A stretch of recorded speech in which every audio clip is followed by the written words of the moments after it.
สการกันหน่อยพอดีจะได้มาแนะนำในการเพิ่มเกรดคะแนน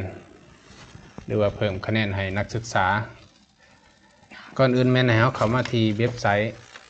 องค์ตื่ก่อนเนาะสำหรับผู้ที่ขี้ขานออกเกรดส่วนหลายครูบาอาจารย์ขี้ขานออกเกรดเนาะก็ได้พัฒนาระบบ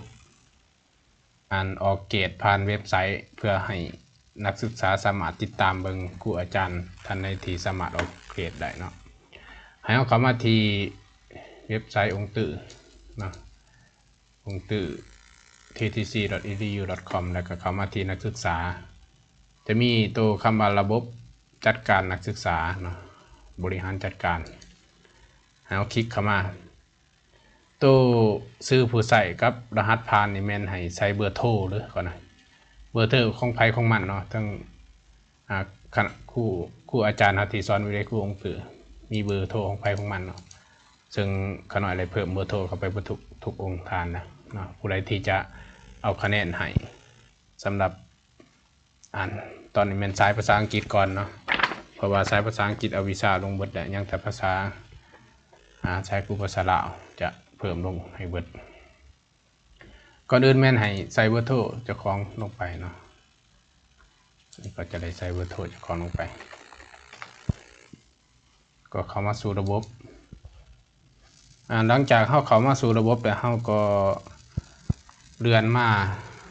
ตัวคำว่าหลักสูตรได้วีซ่าให้เขาไปเบิ่งวีซ่าก่อน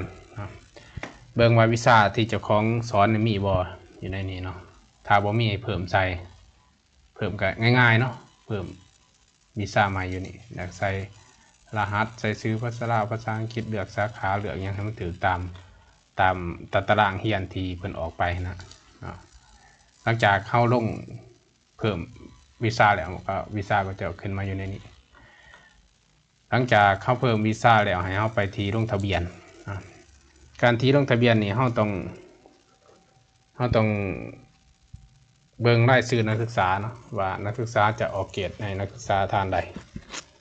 หรือว่านักศึกษาองค์ใดที่มีอยู่ในระบบนี้เนาะแน่นอนนักศึกษาที่เรียนแต่ละปีก็จะมีรายชื่ออยู่ในนี้แหละเส้นมันนี้จะมาให้เกรดนักศึกษาปี3นะปี3สายภาษาอังกฤษภาคเรียนที่2นะ ภาคเรียนที่2ปีกายเนาะวันนี้อาจารย์สอนหันแมนวิชา ICT มีอยู่3หน่วยกิจก่อนอื่นเวิร์ดแมน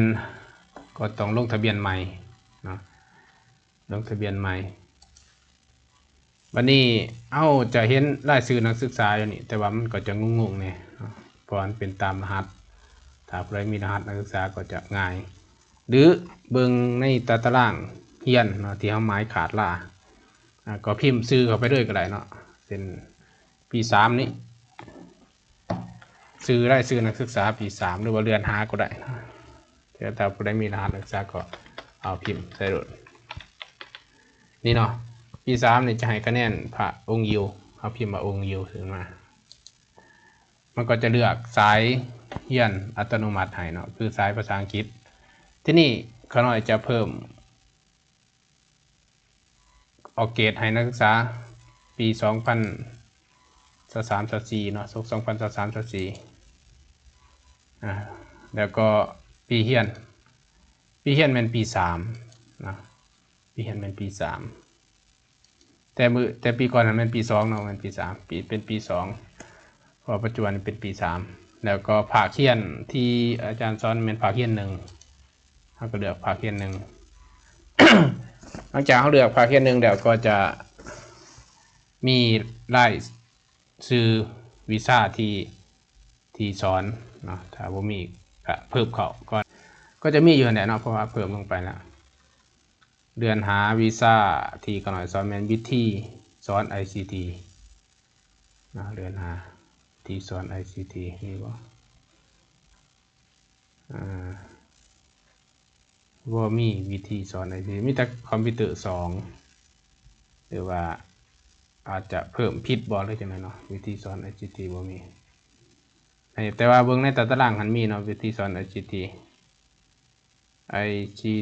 พื้นฐานเขาบ่มีตัวนี้เป็นภาคเขียนได้ภาคเขียน1ภาคเขียน2เนาะเลือกผิดเนาะปีที่1ภาคเขียน2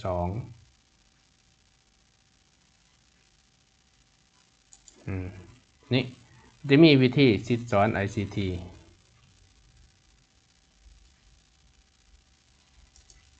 ปีที่1ภาคเขียน2เบิ่งมีบ่นี่วิธีสอน ICT 1นะที่สอน ICT 1ก็เลือกใช้เลือกหลังจากนั้นก็ให้เฮาบันทึกนะให้เฮาบันทึกการออกเกณฑ์นี่ออกทีละคนก่อนนี่แม่นเฮาบันทึกพระองค์ยิวลงไปแล้วแต่ตอนนี้แม่นลงทะเบียนพร้อมสำหรับการให้เกรดหลังจากเฮาลงทะเบียนแล้วก็มาที่เกรดนะเกรดตอนนี้บ่ทันมีผู้ใดเลยนะบ่ทันมีผู้ใดออกเกรดให้ผู้ใดเลยเฮากดมาที่เพิ่มเกรดเนาะเฮาก็จะเห็นนักเรียนที่เฮาลงทะเบียนมาเมื่อกี้คือพระองค์ยิวอินทิไตแล้วก็วิชาที่เรียนมาแม่นวิธีสิสอน ICT เนาะภาคเรียน2ปีที่1นะ2022แล้วก็กดใส่เอาก็มาใส่ให้คะแนนนะสำหรับนักศึกษาเกณฑ์การให้คะแนนก็ตามนี่เนาะตามหลักสูตรเลย85-500นี่แม่น A เนาะ85-500แม่น A เฮาก็ใส่คะแนนเสียงกลางภาคฐานนักศึกษามาเสียงหรือว่าสอบผ่านเอาก็ให้คะแนนเป็น100คิดได้เป็น100นะคะแนนถ่ายภาคก็ถ้ามาเรียนก็ให้170คะแนนล่ะได้4แล้วนี่70ขึ้นไป70 4บวกวันนี้เบียกบ้านถ้าส่ง 15% หรือว่า15เฮาก็ใส่100กันเนาะถ้าเขาส่งนี่ได้ A แล้ว86ขึ้นไปเขาเรียนบ่ขาดได้คุณสมบัติจังสิโครงการโอ้หลายนี่ใช่ป่ะโอ้นี่เป็น110เฉพาะ A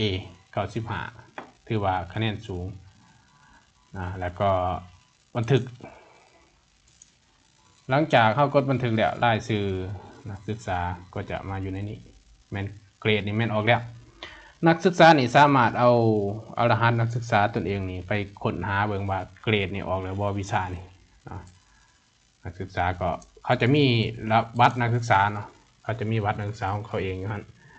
ก็มีแต่ว่าไปแนะนำเขาให้เขาเบิ่งถ้าอยากเบิ่งรหัสตนเองก็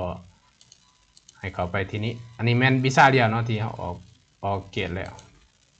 ก็จะออกมาสู่ออกจากระบบแล้วมาเข้าสู่ระบบสำหรับนักศึกษาเข้าสู่ระบบสำหรับนักศึกษาแล้วก็ให้นักศึกษาเอารหัสID student ตนเองลงในนี้ทั้ง2เลยมาค้นหาเบิ่งว่าอันได้ออกแล้วบ่คะแนนนี่เนาะเขาก็จะมาเบิ่งว่าวิชาอาจารย์ ICT วิธีสอน ICT นี่ออกแล้วก็เข้ามาสู่เบิ่งผู้ใดติด F หรือว่าอะไรคะแนนเท่าไรก็จะออกอยู่ในนี้แจ้งอยู่ในนี้เนาะแล้วก็มาเบิ่งเกรดนี่แนะนำเขาเบิ่งเขาก็จะมีข้อมูลส่วนตัวของเขาอยู่ในนี้นักศึกษาวันนี้เขาเบิ่งเกรดนี่มันอยู่ในนี้เกรดของก่อยเกรดของเรานี่เมื่อกี้นี้อาจารย์ออกวิธีที่สอน ICT 1 2หน่วยกิจรวม90คะแนนแต่เกรด C เนาะหรือว่าเกรด A ปีที่1ภาคเขียน2นี่มันจะบอกอยู่นี่แต่ละปีถ้าเอาลงหลายๆก็จะบอกอยู่นี่ฮะเดี๋ยวเขาจะมาเพิ่มอีกวิชาหนึ่งก่อนเพิ่มอีกวิชาหนึ่งสำหรับเพิ่มอีก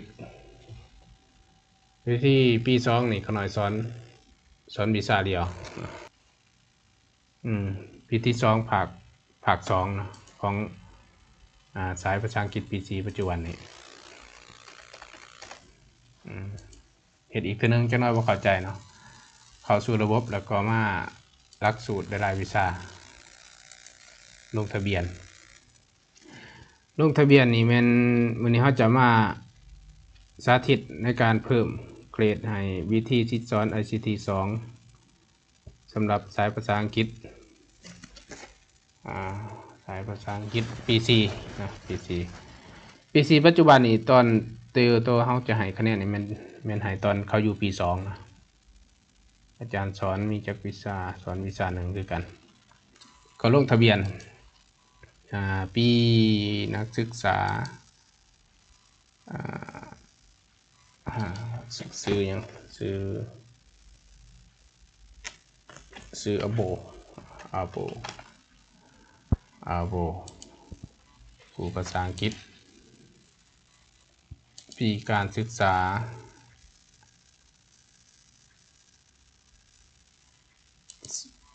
2022 2023แล้ว2023 ปี2ปี3ตัวนี้เนาะแล้วก็เลือกปีอะไรวะ2023 2024ปี2ภาคเรียน2คือกันนะมีภาคเรียน2วิธีที่สอน ICT 2กันนะก็เพิ่มเข้าไปก็ลงทะเบียนโอเคไป2วิชาละ